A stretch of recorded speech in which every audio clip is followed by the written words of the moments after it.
নমস্কার, তোমাদের প্রত্যেককে স্বাগত জানাই Geotech Bengal YouTube channel in partnership with exam Bangla publication.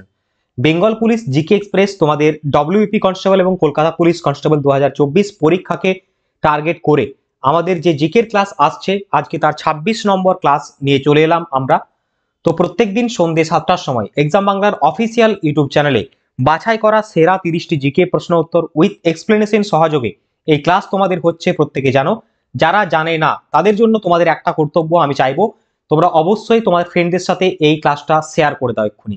তো গুড ইভিনিং সকলকে, চলো আজকের আমরা ক্লাসটা শুরু করব। তোমরা যদি অ্যান্সার জানো অবশ্যই কমেন্ট করবে, আর হ্যাঁ, ক্লাসে ইন্টারাকশন করার চেষ্টা করবে, মানে আমি যে হোমওয়ার্কটা দেবো তোমাদের বা যে প্রশ্নটা জিজ্ঞেস করবো অবশ্যই চট করে সেটা অ্যান্সার করার চেষ্টা করবে, ওকে? এবং প্লিজ একটু শেয়ার করে দাও, ওকে? চলো শুরু করি তাহলে আজকে ক্লাস, তাই তো? আচ্ছা চলো শুরু করি।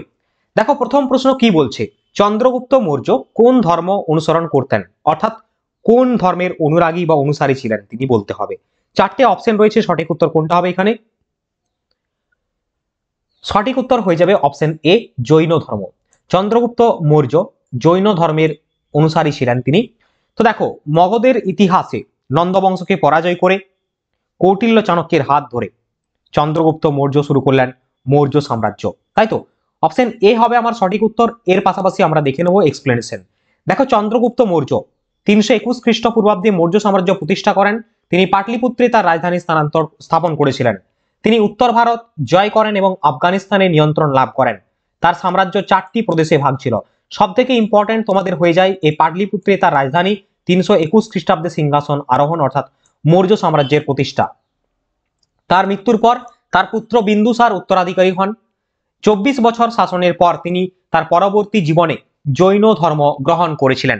গঙ্গা উপত্যকায় একটি বড় দুর্ভিক্ষের কারণে চন্দ্রগুপ্ত মৌর্য তার জৈন ধর্ম প্রচার করেছিলেন। তা কর্ণাটকে চলে যেতে তারপর তিনি বাধ্য হলেন, কর্ণাটকে চলে গেলেন এবং শ্রাবণ বেলগোলা নামক একটা স্থান, যেটা মহীশূরের নিকটবর্তী পাহাড়, সেইখানে সল্লেখনা করেন। সল্লেখনা মানে হচ্ছে ধীর অনাহারে মৃত্যুবরণ। তো এই জায়গাটা থেকেও তোমাদের প্রশ্ন হয়। দেখো কোনখান থেকে প্রশ্ন হয়, কোন প্রশ্নটা হয়, কোন খান থেকে প্রশ্ন হয়, কি আসতে পারে, এইগুলো কিন্তু পরীক্ষায় জানাটা খুব জরুরি। কারণ তুমি পরীক্ষা দিতে যাচ্ছ, তুমি জানো না যে কোন প্রশ্নটা আসবে। কম্পিটিটিভ এক্সাম এমন একটা জায়গা, তোমাকে কিন্তু যে এমসিকিউটি সলভ করছো পাশাপাশি সেইখান থেকে আরো কি কি কোয়েশ্চেন হতে পারে রিলেটেড, সেইগুলো কিন্তু তোমাকে জানতে হবে। যে বিষয়টা তুমি আমাদের এই ক্লাস করলে বুঝতে পারবে, কারণ পুরো কমপ্লিট ক্লাসটাই থাকবে আমাদের এই টাইপেরই, এইভাবেই তোমাকে এক্সপ্লেন করে দেওয়া হবে এবং তোমরা কিন্তু বুঝতে পারবে। ওকে, নেক্সট পরবর্তী প্রশ্নের উত্তর দাও। মিলিন্দা পানহ কে রচনা করেন? মিলিন্দা পানহ, দেখো এখান থেকে 2-3টে প্রশ্ন হয়, তোমাদের আমি বলে দেবো প্যাটার্নটা কিভাবে কোয়েশ্চেন হয়। তো মিলিন্দা পানহ কে রচনা করেন, 1 নম্বর কোয়েশ্চেন বলেছে। সঠিক উত্তর হয়ে যাবে আমাদের Nagsen. Option B is the correct answer. Nagsen হবে সঠিক উত্তর। এরপরে এক্সপ্লেনেশনে গেলেই আমরা বুঝতে পারবো। এখানে একদম লাস্টে যে বিষয়টা রয়েছে আমি হাইলাইট করবো জাস্ট, যে এটিতে ভারতীয় বৌদ্ধ পণ্ডিত নাগসেন এবং ব্যাক্ট্রিয় ইন্দো গ্রিক রাজা মেন্ডার প্রথমের মধ্যে একটি কথোপকথন রয়েছে। অর্থাৎ এই প্রশ্নটাই তোমাদের হয় যে মিলিন্দা পানহ গ্রন্থে কাদের কথোপকথন রয়েছে, কাদের রয়েছে? নাগসেন এবং প্রথম মেনান্ডার, ইন্দো গ্রিক রাজা মেনান্ডার। তো এনাদের কথোপকথন রয়েছে এই মিলিন্দা পানহতে। মিলিন্দা পানহ কি? বৌদ্ধ দর্শনের উপর একটি উৎসাহী কথোপকথন, যেখানে রাজা মিলিন্দা অর্থাৎ খ্রিস্টপূর্বীয় 2য় শতকের শেষের দিকে বিশাল ইন্দো গ্রিক সাম্রাজ্যে গ্রিক রাজা মেনান্ডারের প্রশ্ন ও অসুবিধাগুলি উত্থাপন করেছিলেন, সেই বিষয়েই লেখা সংস্কৃতি একটা সংকলন, যেটা হচ্ছে এই মিলিন্দা পানহ। তো আশা করছি তোমরা এখান থেকে বুঝতে পারলে কি টাইপের প্রশ্ন হয়। ওকে, বিগত বছরে এইভাবে প্রশ্ন হয়েছে, দ্যাটস ওয়াই তোমাদের সামনে কিন্তু আমি এই বিষয়গুলো তুলে ধরছি। চলো নেক্সট পরবর্তী প্রশ্ন। সার্ভেন্টস অফ ইন্ডিয়ান সোসাইটির প্রতিষ্ঠাতা কে? সার্ভেন্টস অফ ইন্ডিয়ান সোসাইটির প্রতিষ্ঠাতা কে? 1905 সালে সার্ভেন্টস অফ ইন্ডিয়ান সোসাইটি প্রতিষ্ঠা হয় এবং সেটা করেন মহারাষ্ট্রে পুনেতে মদন মোহন মালব্য। অপশন এ হবে সঠিক উত্তর। তোমাদের এই প্রশ্নটা এসছে বারবার, আমি কি ঠিক বললাম? একদমই না, মদন মোহন মালব্য আমার ভুল মার্ক হলো এখানে, আমি তার জন্য সরি চেয়ে নেব। সঠিক উত্তর হবে Gopal Krishna Gokhale, servants of Indian society. Option D is the correct answer. Sorry, option D হবে সঠিক উত্তর। 1905 সাল, 1905 সালে অপশন ডি হবে সঠিক উত্তর। 1905 সালে Gopal Krishna Gokhale servants of Indian society প্রতিষ্ঠা করেন। দেখো, গোপাল কৃষ্ণ গোখলে ছিলেন সার্ভেন্টস অফ ইন্ডিয়ান সোসাইটি প্রতিষ্ঠাতা। মহারাষ্ট্রের পুনেতে এটি প্রতিষ্ঠিত হয়েছিল। নেক্সট পরবর্তী কোয়েশ্চেন। ফোর্ট উইলিয়াম কলেজ কত সালে প্রতিষ্ঠিত হয়? ডব্লিউপি কনস্টেবলে বিগত বছরের থেকে আসা প্রশ্ন, ইভেন ওয়েস্ট বেঙ্গলে আরো যা যা এক্সাম রয়েছে সেইখানেও কিন্তু এই প্রশ্ন এসেছে। বলো সঠিক উত্তর কোনটা হবে? খুবই easy question. But confusing question. সঠিক উত্তরটি হয়ে যাবে 1800 সাল। অপশন এ হবে সঠিক উত্তর, হ্যাঁ না। ফোর্ট উইলিয়াম কলেজ 1800 সালে প্রতিষ্ঠিত হয়। কত সালে? 1800 সালে। এইখান থেকে রিলেটেড বিষয় কি পড়তে হবে স্যার? কলকাতা মাদ্রাসা প্রতিষ্ঠিত হয় কত সালে? 1781 সালে। 1784 সালে এশিয়াটিক সোসাইটি, ভাই বহুবার এসছে পরীক্ষায়। এই প্রশ্নগুলো যদি না জানো, এই পয়েন্টগুলো যদি না জানো, তাহলে আর কবে জানবে কম্পিটিটিভ পড়তে এসে। 1784 সালে এশিয়াটিক সোসাইটি প্রতিষ্ঠা হয়, ফোর্ট উইলিয়াম কলেজ 1800 সালে, এবং 1781 সালে মাদ্রাসা প্রতিষ্ঠিত হয়, এবং 1800 সালে ফোর্ট উইলিয়াম কলেজ তোমাদের বললাম। ফোর্ট উইলিয়াম কলেজ ছিল প্রাচ্য অধ্যয়নের একটি শিক্ষায়তন এবং শিক্ষার কেন্দ্র, যেটা 10 জুলাই 1800 সালে প্রতিষ্ঠিত হয়েছিল, এবং সেই সময় ভারতের গভর্নর জেনারেল ছিলেন কে? লর্ড ওয়েলেসলি, তার দ্বারা এটা প্রতিষ্ঠিত হয়েছিল। কলেজটি কলকাতার ফোর্ট উইলিয়াম কমপ্লেক্সের মধ্যে অবস্থিত। নেক্সট কোয়েশ্চেন, আলেকজান্ডারের ভারত আক্রমণের সময় মগধের শাসক কে ছিলেন? ভেরি গুড কোয়েশ্চেন এবং ভেরি ভেরি ইম্পর্টেন্ট কোয়েশ্চেন। তোমাদের প্রশ্নগুলো দেখছো কিভাবে রয়েছে, একদম পরীক্ষায় আসার মতো প্রশ্নগুলো, ঠিক আছে? বলো উত্তর দাও, কি হবে এটা? এটা সঠিক উত্তর হয়ে যাবে তোমাদের Dhanananda. Dhanananda, option A is the correct answer. আলেকজান্ডারের ভারত আক্রমণের সময় মগধের শাসক ছিলেন ধননন্দ। দেখো, আলেকজান্ডার যখন ভারত আক্রমণ করছিলেন তখন মগধের শাসক ছিলেন ধননন্দ, হ্যাঁ না, নন্দ বংশের শাসক। 326 খ্রিস্টাব্দে আই থিঙ্ক আলেকজান্ডার ভারত আক্রমণ করে, হ্যাঁ একদমই এখানটায় রয়েছে দেখো। আচ্ছা, নন্দ বংশের রাজধানী ছিল পাটলিপুত্র। মহাপদ্ম নন্দ বংশের, নন্দ রাজবংশের প্রতিষ্ঠাতা। তো এখানে আলেকজান্ডার দ্য গ্রেট 326 খ্রিস্টপূর্বাব্দে শেষ নন্দ রাজা ধননন্দের সময় ভারত আক্রমণ করেছিলেন। ধননন্দ চন্দ্রগুপ্ত মৌর্য কর্তৃক উৎখাত হয়েছিলেন। ধননন্দ চন্দ্রগুপ্ত মৌর্য কর্তৃক উৎখাত হয়েছিলেন 321 খ্রিস্টপূর্বাব্দে। ধননন্দের মাধ্যমে নন্দ রাজবংশের সমাপ্তি ঘটে এবং চন্দ্রগুপ্ত মৌর্য শক্তির ভিত্তি স্থাপন করেন। মৌর্য সাম্রাজ্য আমরা দেখলাম একটু আগের কোয়েশ্চেনে তোমাদের বললাম। চলো নেক্সট, পরবর্তী প্রশ্ন, কর্কট ক্রান্তি রেখার উপর দিয়ে কোন নদী দুবার অতিক্রম করেছে? মানে দুবার ক্রস করেছে কর্কট ক্রান্তি রেখা বা ট্রপিক অফ ক্যান্সারকে। সঠিক উত্তরটি হয়ে যাবে আমাদের এখানে option A is the correct answer. Mahi নদী কর্কট ক্রান্তি রেখার উপর দুবার গিয়েছে। তোমাদের এইখান থেকে আর কি কি প্রশ্ন হয় বলে দেখতো আমি। আর প্রশ্ন যেটা এখান থেকে হবে তোমাদের, সেটা হচ্ছে ভারতের মোট কয়টি রাজ্যের উপর দিয়ে কর্কট ক্রান্তি রেখা গিয়েছে? মোট 8টি রাজ্যের উপর দিয়ে গিয়েছে। অনেক সময় রাজ্যের নাম তোমাদের দিয়ে দেয় ডিরেক্টলি, যে কোন কোন রাজ্যের উপর দিয়ে গেছে বা কোন কোন রাজ্যের উপর দিয়ে যায়নি, এইভাবে। ওকে, আমি বলে দিচ্ছি তোমাদের প্রত্যেকটা প্রশ্ন। তার আগে আমাদের মাহি নদী সম্পর্কে একটু দেখে নেব। মাহি নদীর উৎপত্তি মধ্যপ্রদেশের ধর জেলার সর্দারপুরের কাছে মিন্দা গ্রাম থেকে। এই নদীটির মোট দৈর্ঘ্য 583 কিলোমিটার। নদীর মুখ আরব সাগরে, অর্থাৎ নদী পতিত হয়েছে আরব সাগরে। এটি মধ্যপ্রদেশের তৃতীয় বৃহত্তম পশ্চিম প্রবাহী নদী। মাহি ভারতের একমাত্র নদী যেটা কর্কটক্রান্তি রেখাকে দুবার অতিক্রম করেছে। এরপর যে বিষয়টা তোমাদের বলছিলাম, মোট 8টি রাজ্যের উপর দিয়ে কর্কটক্রান্তি রেখা গেছে। কি কি সেগুলো একটু বলে দিন স্যার, আমরা লিখে নিচ্ছি। ওকে, প্রত্যেকে লিখে নাও, খাতা পেন নিয়ে বসবে। আমি বলেছি ক্লাসে, শুয়ে শুয়ে ক্লাস দেখছো ঠিক আছে, বাট খাতা পেন রাখতে হবে পাশে, উঠে এখন লিখতে হবে। ওকে, গুজরাট, রাজস্থান, মধ্যপ্রদেশ, ছত্তিশগড়, ঝাড়খণ্ড, পশ্চিমবঙ্গ, ত্রিপুরা এবং মিজোরাম, টোটাল এই 8টি রাজ্যের উপর দিয়ে গেছে। আর একবার বলবো? ওকে, আর একবার বলছি, খুব ভালোভাবে লিখে নাও। মোট 8টি রাজ্যের উপর দিয়ে কর্কটক্রান্তি রেখা ভারতে গিয়েছে। কোন কোন রাজ্যগুলো? গুজরাট, রাজস্থান, মধ্যপ্রদেশ, ছত্তিশগড়, ঝাড়খণ্ড, ত্রিপুরা, পশ্চিমবঙ্গ এবং মিজোরাম, মোট 8টি রাজ্য হয়ে গেল। এখান থেকে তোমাদের আর একটা প্রশ্ন ক্রিয়েট হয়, যদিও তোমরা ওয়েস্ট বেঙ্গলের পরীক্ষার্থী। কোশ্চেনটা এরকম হয় যে কর্কটক্রান্তি রেখা ভারতের রাজ্যের, অর্থাৎ পশ্চিমবাংলার কোন কোন জেলার উপর দিয়ে গেছে বা কটি জেলার উপর দিয়ে গেছে। তো প্রত্যেকে লিখে নাও, 5টি জেলার উপর দিয়ে গেছে আমাদের ওয়েস্ট বেঙ্গলের মোট 5টি জেলার উপর দিয়ে গেছে। কি কি স্যার? পশ্চিম বর্ধমান, প্রত্যেকে লিখে নাও। পূর্ব বর্ধমান 2 নম্বর, 3 নম্বর হচ্ছে বাঁকুড়া, 4 নম্বর হচ্ছে বীরভূম এবং 6 নম্বর হচ্ছে নদিয়া জেলা। এই 5টি জেলার উপর দিয়ে গিয়েছে। ওকে, তাহলে এটাও কিন্তু ইম্পর্টেন্ট। চলো, তোমাদের ইম্পর্টেন্ট একটা কোশ্চেন থেকে যে টাইপের কোশ্চেন হতে পারে, প্রবাবিলিটি রয়েছে, সেগুলো আমি তুলে ধরছি এবং তোমাদের এক্সট্রা ইনফরমেশন তো আমি দিচ্ছি, পাশাপাশি তোমাদের কি নোট এখানে দেওয়া হচ্ছে। সমস্ত বিষয় মিলিয়ে ক্লাসটা একটা খুব সুন্দর হচ্ছে। তাই প্রত্যেকে একটা ফটাক করে লাইক করে দাও, বন্ধুদের শেয়ার করে দাও। চলো, এইটুকু আশা করবো তোমাদের। ফ্রি ক্লাস, আর কিছু চাইবো না, জাস্ট লাইক এবং বন্ধুদের শেয়ার করে দাও। চলো নেক্সট, পরবর্তী প্রশ্ন, হিরে কাটা এবং পলিশিং এর জন্য কোন শহর বিখ্যাত? বলো, ডায়মন্ড কাটিং এবং পলিশিং এর জন্য বিখ্যাত শহর। রিসেন্টলি এটা 2023-এ আমরা নিউজেও দেখেছিলাম, কারেন্ট অ্যাফেয়ার্সে। যারা ফলো করছো তারা বুঝতে পারবে। তো এটা সঠিক উত্তর হবে option b, Surat is the correct answer. Surat, okay, গুজরাটে। Option B is the correct answer. অপশনে 3টে পয়েন্ট রয়েছে, জয়পুর, আহমেদাবাদ এবং হায়দ্রাবাদ। দেখো, জয়পুরকে গোলাপি শহর বলা হয়, পিঙ্ক সিটি। আহমেদাবাদকে ভারতের ম্যানচেস্টার বলা হয় এবং হায়দ্রাবাদকে মুক্তার শহর, পিয়ার্ল শহর বলা হয়, পিয়ার্ল সিটি। ওকে, চলো নেক্সট, পরবর্তী প্রশ্ন, কোন অঞ্চল ভারতের অ্যাপেল স্টেট নামে পরিচিত বা আপেল রাজ্য নামে পরিচিত? কোশ্চেনটা খুব একটু মানে তোমাদের রিয়েল আছে না? ভারতের আপেল রাজ্য বলো উত্তর কোনটা হবে? আপেল কোথায় বেশি চাষ হয় বলো, তাহলে বলতে পারবে। কেউ কেউ বলছে জম্মু কাশ্মীর স্যার, অবশ্যই option B is the correct answer. Jammu Kashmir is the correct answer, apple state of India. এছাড়া রয়েছে আরো অনেকগুলো এখান থেকে পয়েন্ট, যেরকম হয় তোমাদের যে ভারতের মশলার বাগান বলা হয় কেরালাকে, ভারতের শস্য ভান্ডার বলা হয় থাঞ্জাভুরকে, এবং প্রাচ্যের ভূস্বর্গ বলা হয় কাশ্মীর উপত্যকাকে। এইগুলো কিন্তু তোমাদের ইম্পর্টেন্ট। ওকে, চলো নেক্সট পরবর্তী কোশ্চেন। পশ্চিমবঙ্গের সিল্ক শহর বলা হয় কোন শহরকে? রিসেন্টলি আসা প্রশ্ন এগুলো, ডব্লিউবিসিএস এক্সামে এসছে, but question easy, quite easy. Okay, বলো পশ্চিমবঙ্গের সিল্ক শহর, তোমাদের ডব্লিউপি কনস্টেবল আসবে না, কে বলেছে? এরকম কোনো মাথা দিব্যি দেওয়া রয়েছে নাকি? পরীক্ষায় প্রশ্ন যে কোনো জায়গায় যে কোনো জিনিসটা জিজ্ঞেস করতে পারে, হতে পারে মাধ্যমিক লেভেল স্ট্যান্ডার্ড, বাট কোশ্চেন কিন্তু অ্যাডভান্স লেভেল, ইজি লেভেল করে দিতে পারে, 8 স্ট্যান্ডার্ড করে দিতে পারে, সেটা এক্সামিনারের ব্যাপার। ওকে, এটা হয়, আমরা প্রত্যেকটা পরীক্ষায় দেখেছি। যোগ্যতা বা ক্রাইটেরিয়া থাকে মাধ্যমিক পাস, কোশ্চেন করেছে গ্রাজুয়েশন পাসের, হতেই পারে। বলো এটার উত্তর দাও। এটা হচ্ছে Murshidabad, option C is the correct answer. পশ্চিমবঙ্গের সিল্ক শহর বলা হয়। এছাড়া ওয়েস্ট বেঙ্গলে আরো অনেকগুলো সিটি রয়েছে যেগুলোকে বিভিন্ন নামে ডাকা হয়, যেরকম উত্তর পূর্ব ভারতের প্রবেশদ্বার বলা হয় শিলিগুড়িকে, ভারতের রুড়ো বলা হয় দুর্গাপুরকে, বারবার এসছে হাওড়াকে বলা হয় শেফিল্ড, আসানসোল ভারতের অন্যতম বৃহত্তম কয়লা উৎপাদনকারী এবং এটিকে ব্ল্যাক ডায়মন্ডের দেশ বলা হয়। কি সুন্দর জিনিস না, কি সুন্দর পয়েন্ট না?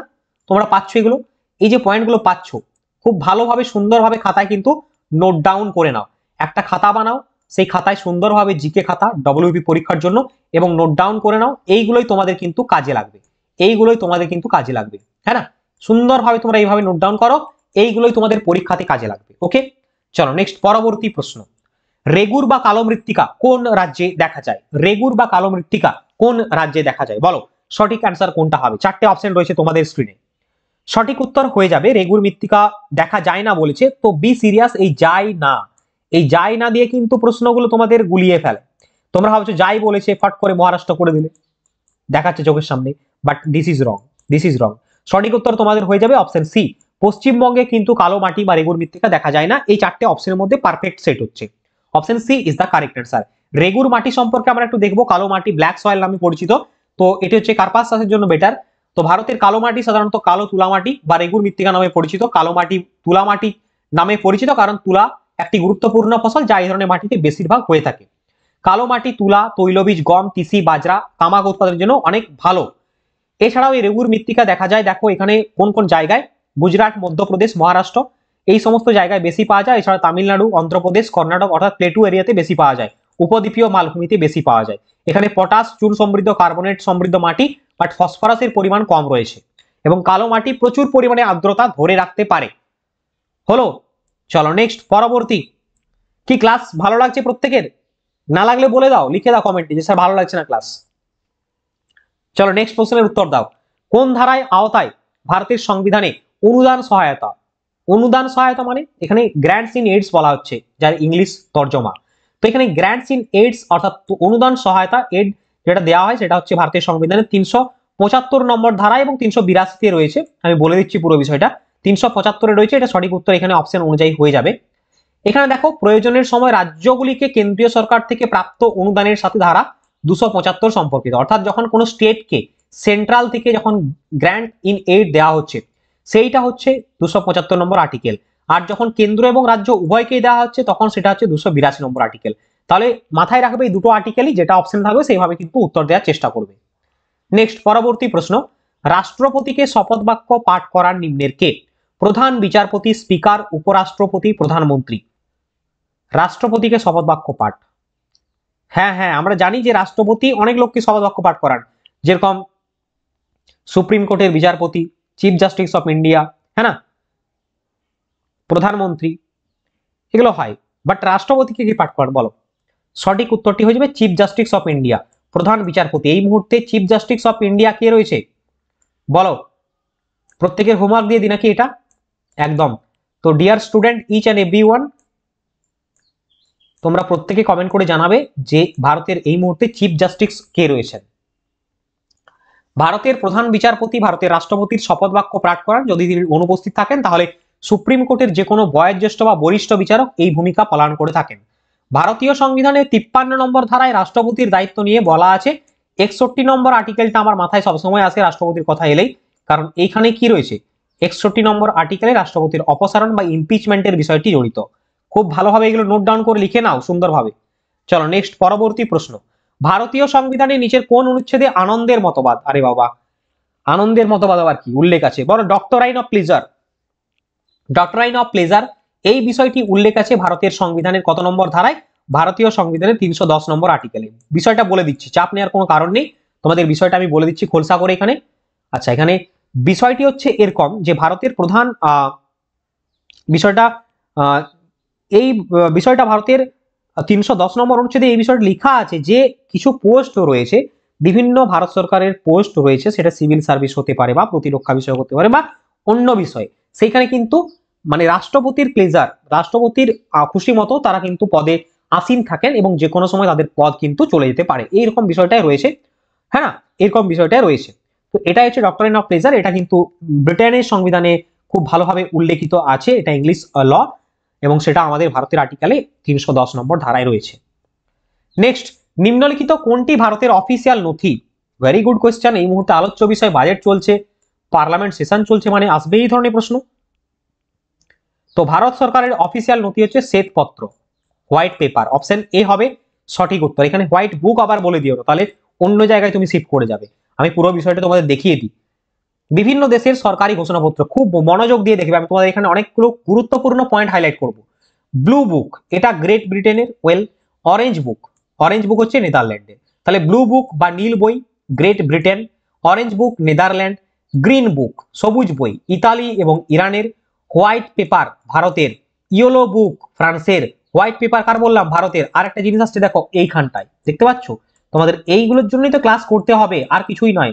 তুমি বইতে সবই পাবে, কিন্তু ক্লাসের মাধ্যমে তুমি চালাকি করা শিখবে, অন্য কোশ্চেনের প্যাটার্ন জানতে পারবে, কিভাবে প্রশ্ন হয়, কিভাবে প্রশ্ন হতে পারে, কোন খান থেকে প্রশ্ন হতে পারে, এইগুলো তুমি ক্লাসে জানবে, আর কিছুই নয়। আসল মেহনত তোমাকেই করতে হবে। হোয়াইট বুক বলেছে এখানে দেখতে পাচ্ছ, হোয়াইট বুক আর হোয়াইট পেপার দুটো কিন্তু আলাদা।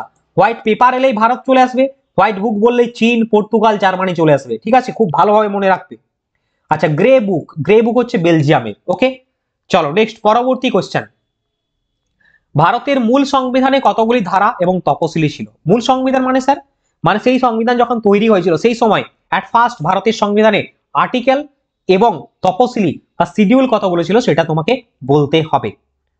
বলো সঠিক উত্তরটি হবে অপশন বি, 395টি ধারা এবং 8টি তপশিল ছিল at the time of formation of Indian constitution, যখন ভারতের সংবিধান গঠিত হয়। এরপরে ইন ডিটেলস আমরা দেখব ভারতের সংবিধান সম্পর্কে বিভিন্ন তথ্য, পুরো লিস্ট দিয়েছি, ঘাবড়ানোর কিছু নেই, প্রত্যেকটা পয়েন্ট তোমাদের ডিসকাস করে দিচ্ছি। গণপরিষদ যার প্রথম বৈঠক হয়েছিল কবে, 1946 সালে। হ্যাঁ না, চূড়ান্ত খসড়া তৈরি করতে সময় লেগেছিল, পরীক্ষায় ডাইরেক্ট প্রশ্ন আসে, স্টার করে দাও প্রত্যেকে, 2 বছর 11 মাস 18 দিন। ভারতের মূল সংবিধানে 22টি অধ্যায় ছিল, 395টি ধারা ছিল, 8টি তপশিল, যেটা প্রশ্নে রয়েছে, স্টার মার্ক করে দাও প্রত্যেকে। ভারতের সংবিধান সম্পর্কে বেশ কিছু গুরুত্বপূর্ণ তথ্য এখানে আমি দিয়েছি, কি কি স্যার না, ভারতের সংবিধানের মূল পাঠ হিন্দি এবং ইংরেজিতে লেখা, ভারতের পার্লামেন্ট লাইব্রেরিতে তাদের বিশেষ হিলিয়াম ভর্তি বাক্সে, কি ভর্তি বাক্সে, হিলিয়াম ভর্তি বাক্সে রাখা আছে। ভারতের আসল সংবিধান প্রেম বিহারী নারায়ণ রায়জাদা হাতে লিখেছিলেন সুন্দর ক্যালিগ্রাফি সহ, প্রবাহিত ইটালিক স্টাইলে। তো এইখান থেকেও প্রশ্ন হতে পারে কি, হয়েছে, হবেই। বর্তমানে ভারতের সংবিধানে কতগুলো আর্টিকেল রয়েছে, ধারা রয়েছে 448টি আর্টিকেল রয়েছে, এটাও ইম্পর্টেন্ট, এবং 12টি তফসিল রয়েছে, 25টি অধ্যায় রয়েছে। তাই তো বিশ্বের যে কোনো সার্বভৌম দেশের দীর্ঘতম লিখিত সংবিধান, যে কোনো মানে পৃথিবীর একমাত্র লিখিত সংবিধান সর্ববৃহত্তম, সেটা হচ্ছে ভারতবর্ষের। ওকে চলো নেক্সট পরবর্তী প্রশ্নে আমরা যাব। নেক্সট প্রশ্ন বলছে, নিম্নলিখিত কোনটি একটি দারিদ্র দূরীকরণ কর্মসূচি, এমজি নারেগা, ভারত নির্মাণ, এসএসএ, এনআরএইচএম। বলো সঠিক উত্তর কোনটা হবে। সঠিক উত্তর হয়ে যাবে MG NREGA, Mahatma Gandhi national rural employment guarantee act 2005 সালে যেটা হয়েছিল, তার সেটাই কিন্তু একটা স্টেপ হচ্ছে পোভার্টি এলিভিয়েশন, অর্থাৎ দারিদ্র দূরীকরণ কর্মসূচির একটা প্রকল্প। নেক্সট পরবর্তী প্রশ্ন, রিজার্ভ ব্যাংক অফ ইন্ডিয়া কত সালে জাতীয়করণ করা হয়, আরবিআই কত সালে ন্যাশনালাইজেশন হয়েছিল সেটা বলতে হবে। সঠিক উত্তর কি হবে, অপশন এ, একদমই না, অপশন এ তে রিজার্ভ ব্যাংক গঠিত হয়েছিল ভাই 1949, অপশন সি হবে কারেক্ট অ্যান্সার। আরবিআই ন্যাশনালাইজড হয়, জাতীয়করণ হয় কবে, 1949 সালে, অপশন সি হবে আমার সঠিক উত্তর। দেখে নেবো এখানে আমরা। আরবিআই 1949 সালে জাতীয়করণ করা হয়। রিজার্ভ ব্যাংক অফ ইন্ডিয়া আইন 1948 এর ভিত্তিতে 1949 সালের 1 জানুয়ারি জাতীয়করণ করা হয়েছিল। প্রধান কার্যালয় মুম্বাইতে অবস্থিত, প্রথমে কলকাতায় ছিল। বর্তমান গভর্নর রয়েছেন শক্তিকান্ত দাস, পরীক্ষায় বহুবার আসছে। প্রতিষ্ঠিত হয় 1935 সালের 1 এপ্রিল। ওকে, চলো নেক্সট পরবর্তী প্রশ্ন। নিম্নলিখিত কোনটি প্রত্যক্ষ কর নয়, ডাইরেক্ট ট্যাক্স নয় বলেছে? কোনটা হবে বলো? আয়কর, সম্পদ কর, এন্টারটেনমেন্ট নাকি উপহার? সঠিক উত্তরটা হয়ে যাবে আমাদের এখানে অপশন বি, সম্পদ কর is not a direct tax, এটা হচ্ছে indirect tax, IT, indirect tax. Okay, আমি ডিটেলসে আসছি এখানে ডাইরেক্ট ইনডাইরেক্ট ট্যাক্স গুলো। দেখো প্রত্যক্ষ করের জাস্ট উদাহরণ জানো, তোমাদের মুখস্থ করে নাও, কাজে লাগবে পরীক্ষায়। কয়েকটি প্রত্যক্ষ কর কি কি?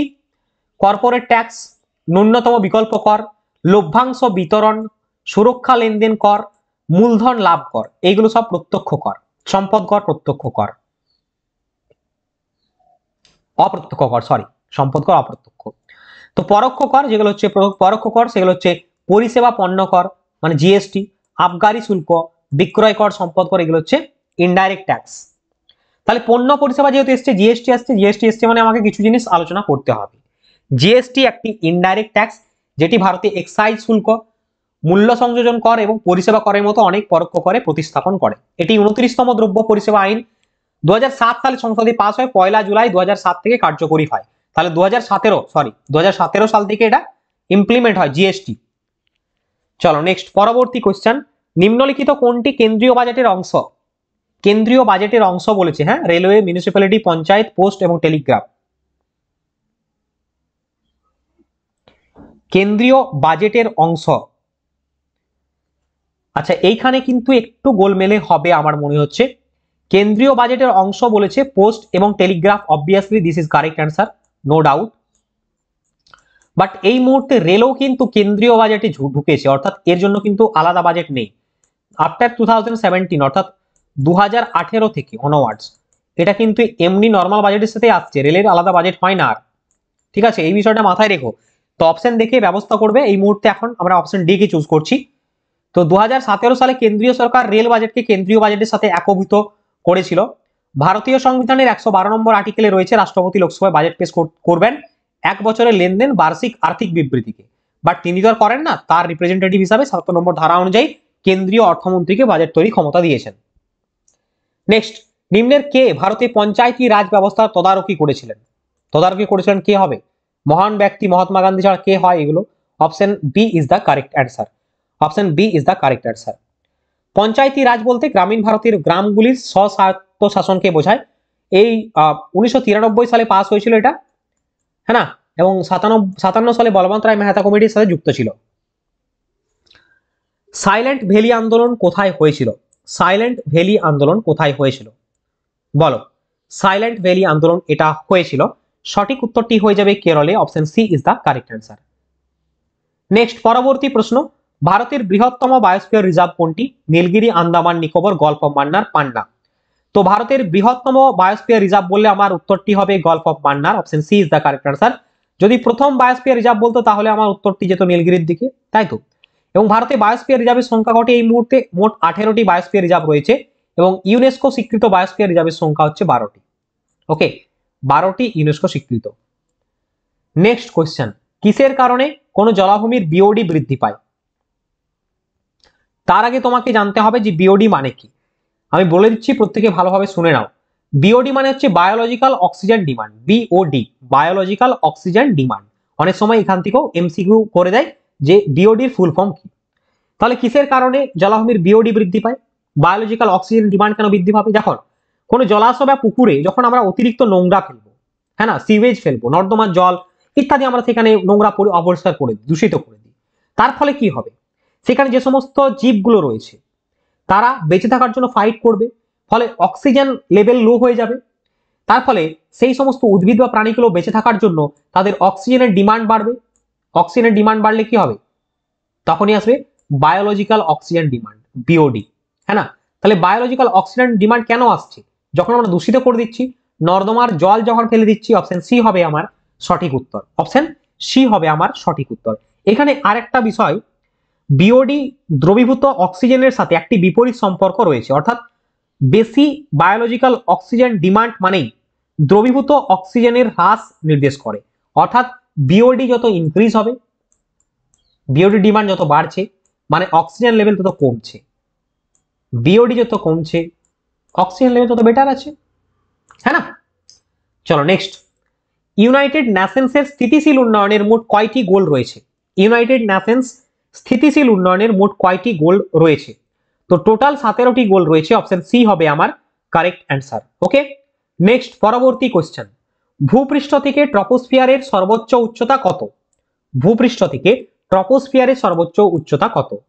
সঠিক উত্তরটি হবে অপশন বি, 12 কিলোমিটার ভূপৃষ্ঠ থেকে ট্রপোস্ফিয়ারের উচ্চতা। এরপরে আমরা এখানে একটু দেখবো যে আমাদের এই ট্রপোস্ফিয়ার স্ট্র্যাটোস্ফিয়ারের বিষয়গুলো। দেখো, ট্রপোস্ফিয়ার হচ্ছে পৃথিবীর বায়ুমণ্ডলের সব থেকে নিচের স্তর। প্রশ্ন এখান থেকে হয়, বায়ুমণ্ডলের সর্বনিম্ন স্তর ট্রপোস্ফিয়ার। আচ্ছা, হয়ে গেল। আচ্ছা, এখান থেকে আর একটা বিষয় আমাকে বলো, আর একটা বিষয় বলো তোমাদের, আমি যেহেতু এখানে আমাদের ক্লাসের পর নেক্সট ডেতে পিডিএফ আপলোড হয়, কোথায় হয় বলে দিচ্ছি। আমাদের একটা হোয়াটসঅ্যাপ গ্রুপ রয়েছে ডেডিকেটেড ডাব্লিউপি পুলিশ এবং কলকাতা পুলিশদের জন্য, মানে যারা পরীক্ষার্থী, সেইখানে ফ্রিতে এই পিডিএফ গুলো পাবে। বাট তাই বলে নিচে নিচে এটা ভাবো না তাহলে ক্লাস করার দরকার নেই, এটা কিন্তু মোটেও নয়। ক্লাস তোমাকে করতে হবে, এটা ম্যান্ডেটরি, ঠিক আছে? ক্লাস করলে তুমি একটা এক্সট্রা ইনফরমেশন পাবে এখান থেকে। আচ্ছা, ক্লাসে আসো, পরে বলছো ওইসব পিডিএফ বাদ দাও, ক্লাস করো, ঠিক আছে? মেহনত তোমাকেই করতে হবে, হাতে সুন্দরভাবে নোট বানাতে হবে, তবেই কিন্তু সাফল্য ইজিলি পাবে, নচেত নয়। পরিশ্রম করো, সফলতা পাও। ভূপৃষ্ঠ থেকে গড়ে 7 থেকে 12 কিলোমিটার উচ্চতা পর্যন্ত বিস্তৃত ট্রপোস্ফিয়ার। স্থান ভেদে আবহাওয়ার উপর ডিপেন্ড করে ট্রপোস্ফিয়ারের উচ্চতা বিভিন্ন জায়গায় পরিবর্তিত হয়, বাট গড় উচ্চতা 11 কিলোমিটার বা 12 কিলোমিটার এরকম। এরপর আসছে আমরা স্ট্র্যাটোস্ফিয়ার। এই স্তরটি ট্রপোস্ফিয়ারের উপরেই রয়েছে, উচ্চতা প্রায় 12 থেকে 50 কিলোমিটার উচ্চতা বিশিষ্ট। ওজোন স্তর এখানে রয়েছে। হয়ে গেল, আরেক নাম্বার পেয়ে গেলে তুমি। এখান থেকে প্রশ্ন হয় যে ওজোন স্তর কোথায় দেখা যায়, স্ট্র্যাটোস্ফিয়ার দেখা যায় আর কোথায় দেখা যায়। নেক্সট নেক্সট থার্মোস্ফিয়ার রয়েছে। ওকে, থার্মোস্ফিয়ারটা একটু দেখে নাও প্রত্যেকে, যে এই স্তরটি প্রায় 85 কিলোমিটার থেকে মহাকাশের প্রান্ত পর্যন্ত বিস্তৃত। পৃথিবী পৃষ্ঠ থেকে 600 কিলোমিটার উচ্চতা রয়েছে। সৌর বিকিরণ শোষণের কারণে উচ্চতার সাথে সাথে তাপমাত্রাও বৃদ্ধি পায়, 2000 ডিগ্রি সেলসিয়াসের কাছাকাছি চলে যায়। ওকে, নেক্সট পরবর্তী কোশ্চেন, নিম্নলিখিত কোনটি রবীন্দ্রনাথ ঠাকুরের লেখা একটি উপন্যাস? জাগরি, দুর্গেশ নন্দিনী, গোরা, গণদেবতা। ওরে বাবা, কোথায় পড়ে গেলাম বলো? অনেকেই পড়েছো, এটাতে ঘাবড়ানোর কিছু নেই। রবীন্দ্রনাথ ঠাকুরের লেখা একটা, এখানে গোরা, অপশন সি হবে সঠিক উত্তর। বাকি যেগুলো রয়েছে দেখে নাও। দুর্গেশ নন্দিনী হচ্ছে বঙ্কিমচন্দ্র চট্টোপাধ্যায়ের, গণদেবতা তারাশঙ্কর বন্দ্যোপাধ্যায়, জাগির হচ্ছে সতীনাথ ভাদুড়ির লেখা। ওকে, নেক্সট, পাবলো পিকাসো একজন বিখ্যাত চিত্রশিল্পী। তোমাকে বলতে হবে তিনি কোন দেশের বাসিন্দা। Pablo Picasso, US, France, Spain, UAE.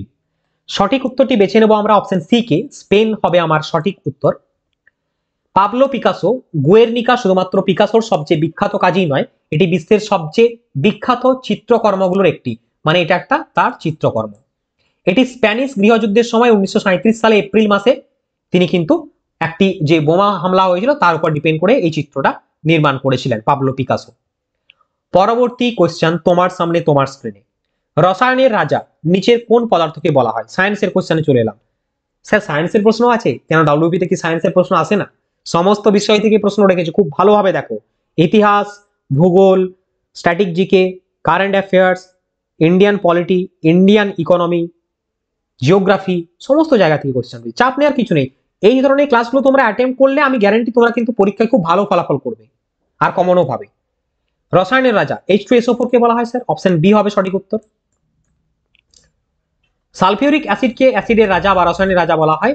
এক সময় সালফিউরিক অ্যাসিড এর বার্ষিক উৎপাদনকে দেশের শিল্পায়নের মাত্রার পরিমাপ হিসাবে নেওয়া হয়েছিল এবং এর নাম রাসায়নিকের রাজা অর্জিত হয়েছিল। সালফিউরিক অ্যাসিড অটোমোবাইলের লেড অ্যাসিড ব্যাটারিতে তড়িৎ বিশ্লেষ্য হিসাবে আমাদের কাছে পরিচিত।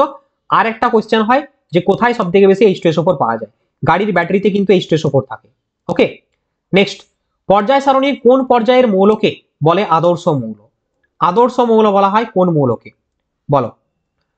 সঠিক উত্তরটি হয়ে যাবে দ্বিতীয় এবং তৃতীয় পর্যায়ের মৌলকে আদর্শ মৌল বলা হয়। অপশন এ হবে কারেক্ট অ্যান্সার। আদর্শ মৌল কোনগুলো? Sodium, magnesium, aluminium, silicon, potash, chlorine ইত্যাদি, এগুলো। ঠিক আছে, নেক্সট, বিরল মৃত্তিকা বা ল্যান্থা নাইটস মৌলের সংখ্যা কত? বিরল মৃত্তিকার সংখ্যা হলো 14টি। Option A is the correct answer. পর্যায় সারণী নিয়ে যেহেতু উঠছে, অনেকগুলো পয়েন্ট তোমাদের রেখেছি এখানটায়, সবাই দেখে নাও একটু। ত্রয়ী সূত্রকে আবিষ্কার করেন, ডাইরেক্ট প্রশ্ন হয়, বিজ্ঞানী ডোবেনিয়ার। আধুনিক দীর্ঘ পর্যায় সারণীর মোট শ্রেণী সংখ্যা 18টি। ম্যান্ডেলিপের পর্যায় সারণীতে নিষ্ক্রিয় গ্যাসগুলি ও শ্রেণীতে রয়েছে। H2 কে ম্যান্ডেলিপ দুটি দুষ্ট মৌল বলেছেন, এবং ক্ষার ধাতু হলো 1 নম্বর শ্রেণীভুক্ত মৌল, ক্ষারীয় ধাতু হচ্ছে 2 নম্বর শ্রেণীভুক্ত মৌল, মুদ্রা ধাতু হলো 11 নম্বর শ্রেণীভুক্ত মৌল, চ্যালকোজেন মৌল 16 নম্বর শ্রেণীতে রয়েছে, হ্যালোজেন মৌল রয়েছে 17 নম্বর শ্রেণীতে। আর একবার প্রত্যেকে দেখে নাও। হয়ে গেল? ওকে, তো এই হচ্ছে আজকের ক্লাসের 30টি সেরার সেরা বাছাই করা জিকে কোশ্চেন উইথ এক্সপ্লেনেশন। আশা করছি ক্লাস সকলের ভালো লেগেছে। যদি ভালো লাগে, এতটা এসছো, আর একটু দাঁড়িয়ে যাও, একটা আপডেট তোমাদের প্রোভাইড করে দিই। যারা বেঙ্গল পুলিশ পরীক্ষার জন্য প্রস্তুতি নিচ্ছ, হতে পারে ডব্লিউপি কনস্টেবল, হতে পারে এসআই, হতে পারে কলকাতা পুলিশ, তোমাদের সেরা প্রস্তুতির কথা মাথায় রেখে এক্সাম বাংলা পাবলিকেশন প্রকাশ করেছে কনস্টেবল এবং এসআই পরীক্ষার জন্য 2-in-1 সাজেশন বুক, যে বইটি তোমার পরীক্ষার একজন সঠিক সাথী হয়ে তোমাকে কাজে লাগাবে এই বইটি। এবং পাশাপাশি তোমার পড়া ক্লিয়ার হয়ে গেলে তুমি প্র্যাকটিস সেট কোথায় করবে ভাবছো, তাহলে এক্সাম বাংলা পাবলিকেশনের একটি বই রয়েছে WBP constable advance mock fighter, এই বইটি। এবং সাথেই আমাদের শীঘ্রই প্রকাশিত হয়েছে, খুব তাড়াতাড়ি, যেটা রিসেন্টলি প্রকাশিত হলো, কলকাতা পুলিশ প্রকাশিত প্রিলিমসের জন্য প্র্যাকটিস সেট। 3টি বই ইতিমধ্যে বাজারে যে কোনো নিকটবর্তী বুক স্টল থেকে অথবা অ্যামাজন, ফ্লিপকার্ট বা এক্সাম বাংলার অফিসিয়াল ওয়েবসাইট থেকে সংগ্রহ করতে পারো। বইগুলো কেমন আমরা বলবো না, তোমরা তোমার যারা দাদা দিদি পেয়েছে, আশেপাশে যারা রয়েছে বা ইতিমধ্যে সার্ভিস করছেন, তাদের সাথে জিজ্ঞেস করো, বলে দেবে। ওকে, ইতিমধ্যে রাজ্যের বহু পরীক্ষার্থী সংগ্রহ করছে, তুমিও একবার ভেবে দেখতে পারো। চলো, আজকের ক্লাসটা এখানে আমরা শেষ করব। দেখা হবে তোমার সাথে আবারও সন্ধ্যে 7টায় এই টাইমে, এই প্ল্যাটফর্মে। থ্যাংক ইউ সকলকে। বন্দে মাতরম। জয় হিন্দ।